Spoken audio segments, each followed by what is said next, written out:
have to mind the time because we are all eager to hear the main speaker today, my friend Dr. Parakala Prabhakar. I've had the pleasure of attending the book launch at the Roja Muthaya Library some time ago and was in conversation with Prabhakar, and I really enjoyed that. The book itself, The Crooked Timber of New India, is a very clear delineation of what is happening in New India.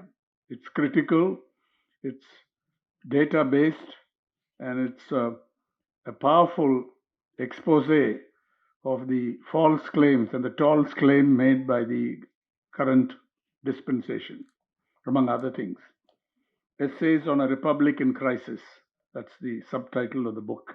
And I greatly enjoyed reading this and also doing the follow up in that conversation. The subject today is the present political situation, and I will speak on the values at stake, drawing material from what is happening all around us. And Prabhakar said he would speak on the political economy of the present political situation. And of course, he will also touch on the values. What are these values at stake? First, the Republican Constitution and its integral values, its spirit, and also its letter. These represent the core values of India's long struggle for independence from British colonial rule and its quest for freedom in the fullest sense. Secondly, the diverse, pluralistic, and secular character of India and its historical civilization versus Hindutva ideology and the Hindu Rashtra project. This also encompasses the rights of minorities, especially Muslims, but also others, including linguistic minorities. Three, our parliamentary democracy, however imperfect, and the forces defending it ranged against what I like to call the Hindutva authoritarian regime. Four, equality before the law guaranteed by Article 14 of the Indian Constitution, which reads, and I quote, "The state shall not deny to any person equality before the law or the equal protection of the laws within the territory of India." Not just any citizen, any person. 5. Freedom of speech and expression guaranteed by Article 19(1)(a) of the Constitution and also other democratic freedoms which are part of fundamental rights, and these are embattled in India today or in an embattled state. 6. The interdependence of the principles of liberty, equality, and fraternity that Dr. B.R. Ambedkar brought out clearly and powerfully in his last speech to the Constituent Assembly of India on November 25, 1949. He also emphasized the importance of getting what he termed the Union of Trinity right. He warned against internal threats to democracy and society, such as bhakti or hero worship in politics, to which he thought Indians were particularly addicted. It's quite possible, he mused, for this newborn democracy to retain its form but give place to dictatorship in fact. This is part of a quotation. If there is a landslide, he said, and he was no doubt referring to an electoral landslide, the danger of the second possibility become actuality is much greater.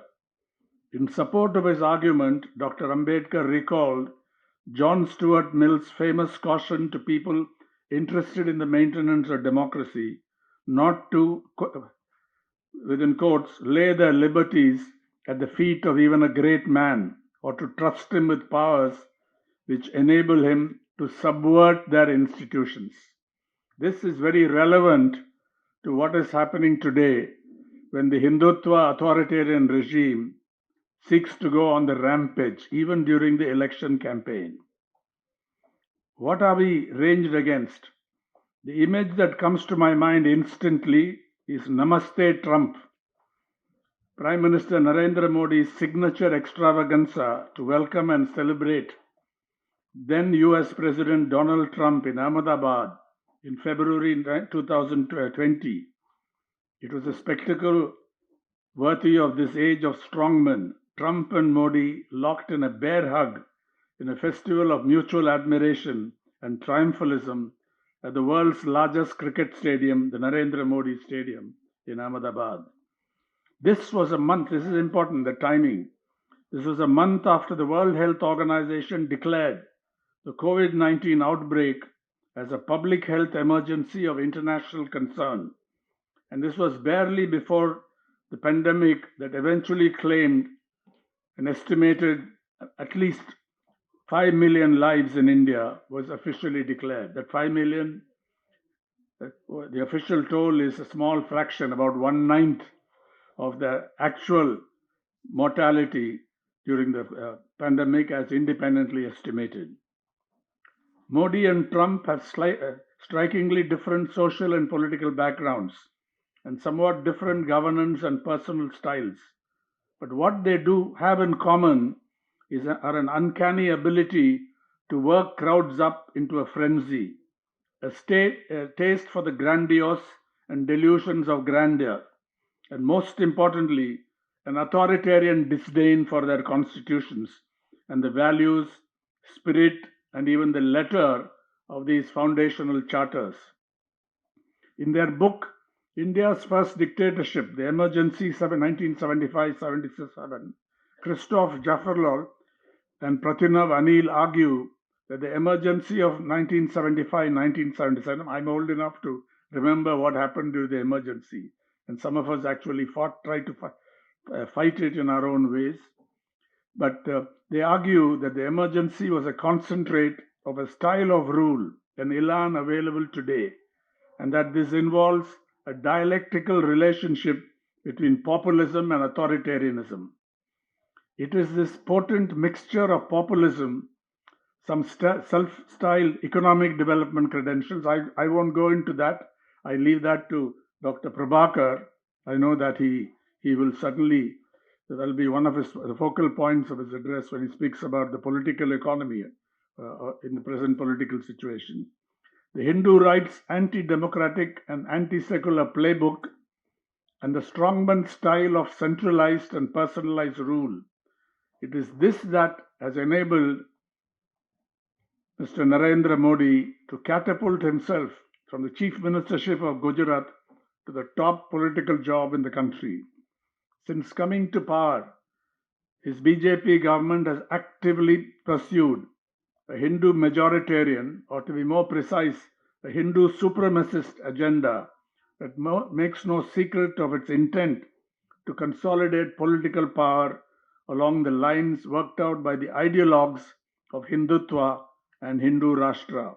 And towards this end, the BJP regime under Mr. Modi has taken the path of incremental authoritarianism, softening up and wherever possible, suborning constitutional and democratic institutions and undermining India's already stressed secular foundations. These are not just generalizations. Let me list some of the actions and trends in support of this generalization. First, strikes against democracy and secularism. A core concern is the way the government has brought executive power to bear on the independence of two constitutionally empowered institutions, constitutionally provided and empowered institutions, the Election Commission of India and the Supreme Court of India, which in the assessment of some lawyer and jurist critics has been turned largely into an executive court. We have a distinguished lawyer here, my friend Sriram Panchu, and there may be others who of course, have written on what's gone wrong with the judiciary now. There are also bright spots, some judgments that we greatly appreciate, particularly the judgment on electoral bonds and so on. But by and large, the judiciary, in the words of these critics, has been turned, the higher judiciary, and the Supreme Court in particular, into an executive court. Now, let me give you the examples, cite some examples of where the election commission is, because that's a very topical area. We're going to, Tamil Nadu is going to the polls on the 19th. So what has the election commission done? There is the model code of conduct, and paragraph 1 forbids parties and candidates from indulging in, quote, any activity which may aggravate existing differences or create material hatred or cause tension between different castes and communities, religious or linguistic. This is a quote. And what has been the main substance of Prime Minister Modi's speeches at various rallies? This has been widely reported, sometimes critically, but sometimes approvingly also, as though nothing has gone wrong in the media. The campaign of Narendra Modi. In a speech in Bihar on April 7th, Nevada, Bihar, Mr. Modi accused, quote, the Congress and the BJD of making every effort to prevent the grand temple being built at Ayodhya. He said they boycotted the Pran Pratishtha and asked why this enmity to Lord Ram. Repeatedly has made this claim. I don't want to go into the details. Number of speeches have been reported in the press, and the videos are available. And he attacked opposition parties, in particular the Congress, but also regional parties, by not attending the consecration at Ayodhya. They showed their enmity towards Lord Ram, and this is a blatant violation of the Model Code of Conduct, in particular Para 1.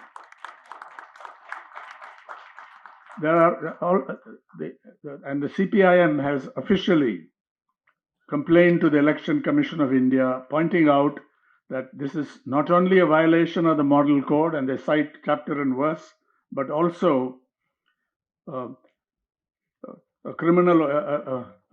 possible criminal offense, something that should be investigated under relevant sections of the IPC. Maneka Gandhi, in a speech, is reported to have said that if Muslims do not vote for me, I will not help them when they come to me for jobs, etc. At least in that case, the district administration has served some notice. You will recall that in 2014, when Mr. Amit Shah, currently Home Minister, and then BJP President, made some inflammatory speeches, the Election Commission pulled him up and in fact stopped him from attending rallies. He submitted an unqualified apology, and then they let him off and allowed him to address election rallies. Not a satisfactory response to what had happened, a very serious violation. Because remember that a Muslim League MP was disqualified by the Kerala High Court for 6 years after he had made religious references, violating the Model Code of Conduct, so on. But today, the Election Commission, apart from the issue of appointments, which lack transparency and independence, apart from that, it seems to be largely ineffective. And the Election Commission of India seems to have gone back to the pre-Session age. Mr. Session empowered the Election Commission. Sometimes he overshot the mark. Supreme Court pulled him up.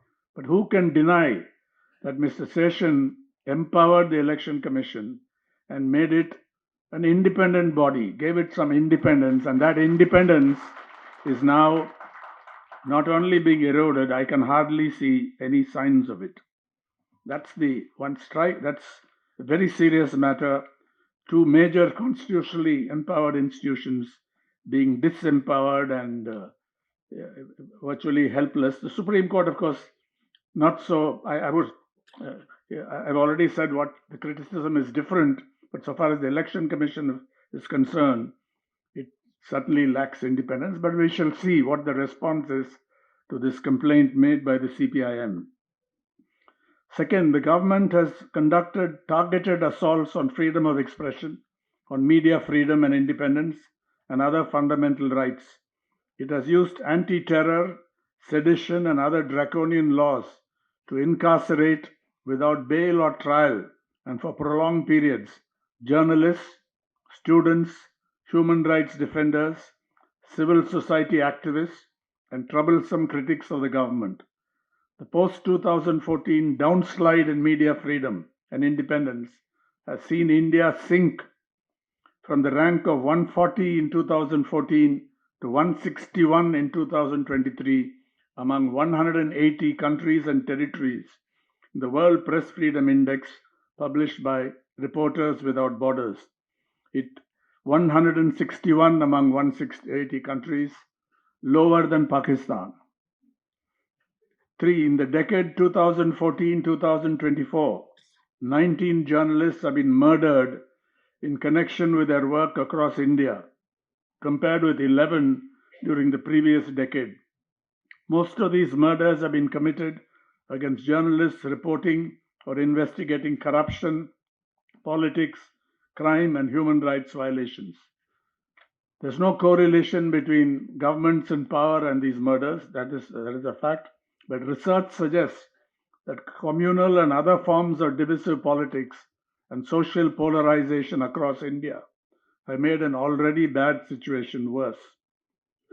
The BJP regime has deployed brutal force to suppress democratic protests, notably the December 2019 mass protests against a change in the citizenship laws discriminating against Muslims, and prolonged and eventually successful agitation in 2020-21 demanding the repeal of 3 farm laws seen as favoring corporate India at the expense of farmers. The central government has systematically misused agencies of the state responsible for countering crime, corruption, income tax violations, and money laundering to go after political opponents, including ministers. 2 chief ministers have been incarcerated, and legislators belonging to opposition parties in several states. The government has made a concerted effort to police and censor the internet, the social media, technology platforms that deliver content via internet connected devices known as OTT platforms, and also try to restrict digital news providers. The government has almost certainly conducted illegal surveillance against a large number of journalists, politicians, civil society activists, and other selected targets by deploying NSO's military grade spyware Pegasus. And this matter is still pending before the Supreme Court. The government has amended the citizenship laws to make Muslim as distinct from non-Muslim migrants from Bangladesh, Afghanistan, and Pakistan ineligible for citizenship. And the significance of this is, for the first time, religion has been made a marker for citizenship, for the first time in the history of independent India. I won't go into the details of the NRC and the National Register of Citizens because those are very serious issues which have been well covered. By abrogating without discussion in Parliament or with the political parties of the state Article 370 of the Constitution, the Modi government has dealt a serious blow to the concept of federalism. In one stroke, Jammu and Kashmir's special autonomous status went up in smoke.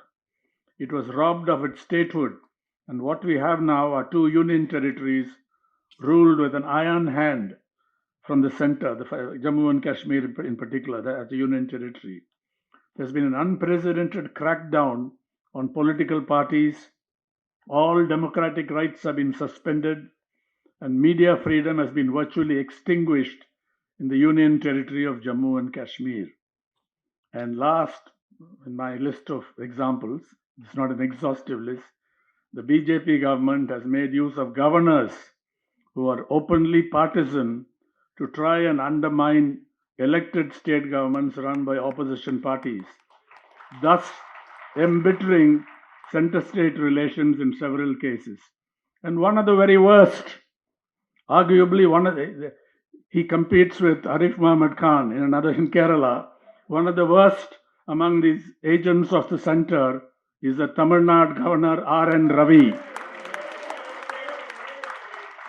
He has disgraced his constitutional post, tried to change the name of the state, listening to some, tried to remove a minister saying my pleasure is withdrawn, and for these he has been pulled up by the Supreme Court.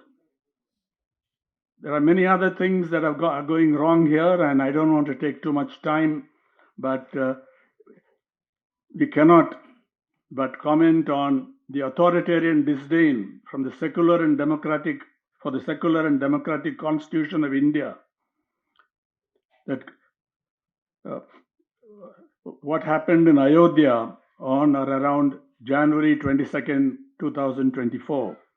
There, as you know, a massive temple is coming up on the grave of the Babri Masjid, the 16th century Mughal era mosque that was vandalized and razed to the ground on December 6, 1992 by hordes of so-called Hindu activists brought together by organizations and leaders associated with the RSS, the guiding center of Hindu supremacist and communal activities in India. And on that day, Prime Minister Modi, played the nation's grand priest by leading the Pran Pratishta rituals for Ram Lala, the child Lord Ram, after undergoing a 11-day purification ritual that involved fasting and other austerities, visiting temples across the country, inaugurating in between a big development project or two, and most importantly, mobilizing majoritarian sentiment with an eye to the coming general election. And as you know, this Ram temple has been made the center of his own personalized election campaign, which, as I mentioned, directly is in violation of the Model Code of Conduct and some sections of the IPC. The line separating religion, the state, and politics laid down within India's constitutional framework and reinforced by the Supreme Court in a 1994 judgment, the Bommai judgment, stood erased in an unbounded show of majoritarian power. I just want to ask, who is Mr. Modi? Without going into excessive detail or anything personal, I would suggest that despite the impression of being all powerful, he's not quite his own man. We have to understand it. Mr. Modi is nothing without the RSS, because in his early 20s, I think at the age of 22, he forsook his family and became an adherent, a missionary of the RSS, working very hard over the next several decades before he became Chief Minister of Orissa. And the question is, of course, there's the personality cult, the projection of his personality, and the undeniable fact that he is the main BJP's vote getter. In fact, one survey before 2019 revealed, a serious pre-election survey, that about 1/3 of the BJP's support comes from Mr. Modi himself. That's the power of the man, and yet he is a creature of the RSS. He's an adherent of the RSS, and without the RSS and the huge numbers of people who are committed to their mass organizations, dozens of them, he cannot function. This is a dialectical relationship between an authoritarian personality, who's charismatic, no doubt, to many of his followers, and the organization itself. And unless we understand this, I don't think we will be understanding the current political situation. There are strengths for him in this, but also big contradictions and weaknesses. And today, looking at the future, which is where I want to skip to that part because I don't want to take too much more time, what of the future? Future meaning from the present. I don't want to make any forecasts. I leave it to others, possibly, who will either in their remarks or in answer to questions may say something about it. But what is what lies ahead. The BJP has gained substantial ground over the past 3 decades, no question about it. It has emerged as the dominant party in the political system. Its vote share in 2014 in the Lok Sabha election was 31.34%. It increased to 37.38% in the 2019 election. But majoritarian politics rarely translates to a majority of the popular vote in multi-party parliamentary elections, especially in a vast country like India, where diversities of every kind abound and ground realities can change quickly. Even the Congress party in its heyday, which faced no credible opposition at the national level, did not win a majority vote share. And it is significant that the BJP's share of the All India popular vote has never touched 40% in any Lok Sabha election. And its average vote share, I looked at the data, over the 10 general elections it contested, for it has contested between 1984 and 2019, it is a modest 21.85%. The Congress, by contrast, took a better than 40% share of the popular vote in 7 general elections it won between 1951 and 1984, almost reaching the 50% mark in 1984. Of course, it was an unusual election after the sympathy wave following the assassination of Prime Minister Indira Gandhi. But the Congress's historical vote share of 35.6% over 17 Lok Sabha elections is significantly higher than the BJP's 21.85% over 10 Lok Sabha elections. This, I think, suggests an opportunity now or in the conceivable future. Elections are about arithmetic as about anything else, and these numbers suggest that the BJP is far from invincible if only the opposition parties got their act together and pooled their votes optimally. In fact, the BJP has suffered several defeats, including routs when pitted against strong regional parties and coalitions in Legislative Assembly as well as Lok Sabha contests at the state level. Tamil Nadu and Kerala have always given the BJP's hopes and prospects short shrift, and I expect that to continue in the coming election. I won't say much about the India bloc. It stands for Indian National Development Inclusive Alliance. You know its composition. It has its own problems and internal contradictions, but definitely it's an improvement on what we saw in 2019.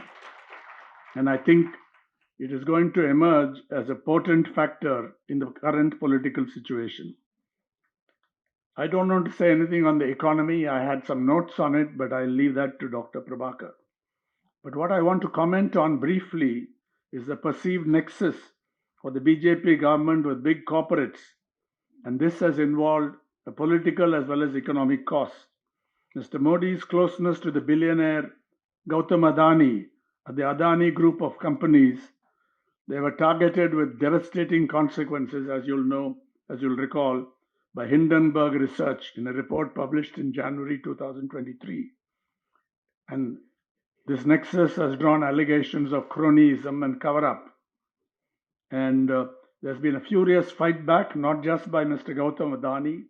He's entitled to defend his empire, but also by the government and many of the institutions of state. And the Supreme Court of India, in a rather curious January 2024 judgment on a writ petition, found nothing basically wrong with the regulation and investigation of the Adani Group's dealings by the Securities and Exchange Board of India, or SEBI. And it noted with untypical humility that, quote, the court must refrain from substituting its own wisdom over the regulatory policies of SEBI. And then, for good measure, strangely, directed SEBI and the central government's investigative agencies to probe into whether the loss suffered by Indian investors due to the conduct of Hindenburg Research and any other entities in taking short positions involve any infraction of the law, and if so, suitable action shall be taken. So instead of investigating somebody who's been accused of accounting fraud and various other illegalities, it found fault with the whistleblower, the investigator, it appeared, at least on the surface, to whether by taking short positions they did something wrong. Very, very, and that I think is an example of strange things happening with our institutions. I won't say more on it because out of respect for the Supreme Court, but that decision certainly to me seemed indefensible. And electoral bonds, there's no time for me to go into it. It was a very fine judgment by the Supreme Court, by the five-member judgment, and it was admirable the way they followed up. Mr. Modi has gone on record very recently in a strange interview to ANI, where the interviewer doesn't ask any questions. The interviewer only wants him to put out his views and basically says, yes, yes, please, thank you, brilliant, and so on. And where he has said that political parties and others will come to regret this. This is an Orwellian scenario because the whole electoral bonds were designed for opacity, was defined for cover-up, anonymity. Companies which donated to particular parties, which encashed the bonds, were given anonymity, and it's now clear even from what the Supreme Court said that the government and its investigative agencies had access to this information, and it is the shame of the top leadership of the State Bank of India that they dragged their feet, they tried to obstruct the actions directed by the Supreme Court, and eventually when it came out, thanks to excellent media research of data analysis, a number of them did it. I would say the Hindu did it, but also did the other digital news providers like News Minute, the Indian Express, various others contributed to it, entirely thanks to the Supreme Court's judgment that forced the hand of the State Bank of India and the government. And Mr. Modi's comment today is, without directly attacking the Supreme Court, he has basically said that it's a hopeless decision. So I think there are many other things that we can say about this, but I want to conclude on this note, again, drawing attention to the values at stake. I think some fault lines are beginning to emerge within what is known as the Sangh Parivar, the RSS and the various satellites that revolve around the RSS, the various organizations. We must not underestimate either their work, their dedication to their cause, if you like, the wrong cause, but they are disciplined, many of them.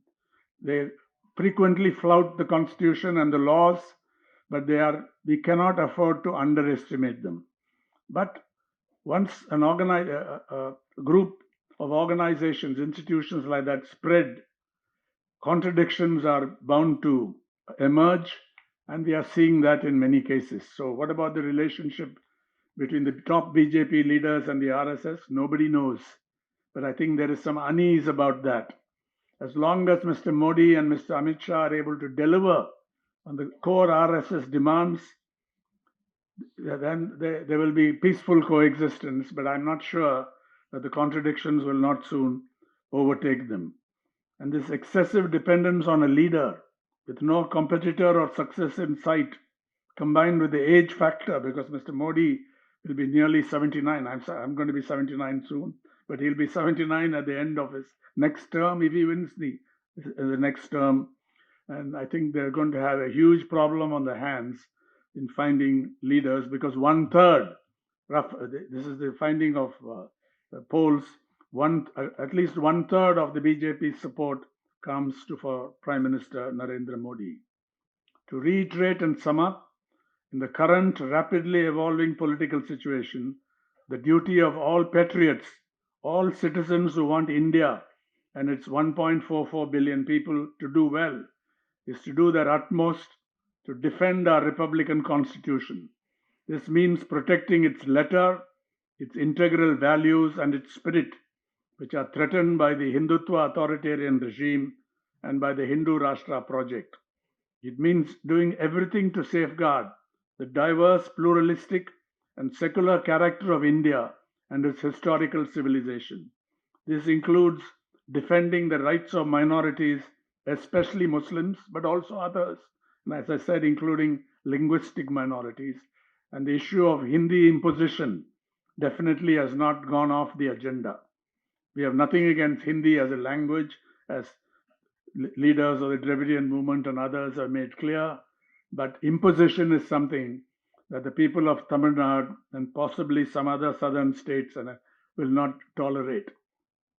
It means protecting our parliamentary democracy, however imperfect it may be, from the offensive launched by the Hindutva authoritarian regime. It means cherishing and championing equality before the law, guaranteed by Article 14. It means defending and fully exercising, without fear or favor, freedom of speech and expression, guaranteed by our Constitution. It means center staging issues relating to the lives, livelihoods, and future of our working class, our farmers, and other sections of our working people, and the hundreds of millions who live in poverty and suffer multiple deprivations. It means deeply understanding the interdependence of the principles of liberty, equality, and fraternity that Dr. Ambedkar brought out, as I mentioned earlier, clearly and powerfully in his last speech to the Constituent Assembly on November 25, 1949. And thank you. I'm sorry if I've exceeded the time limit, but I thought to make way for our main speaker of the day, Prabhakar.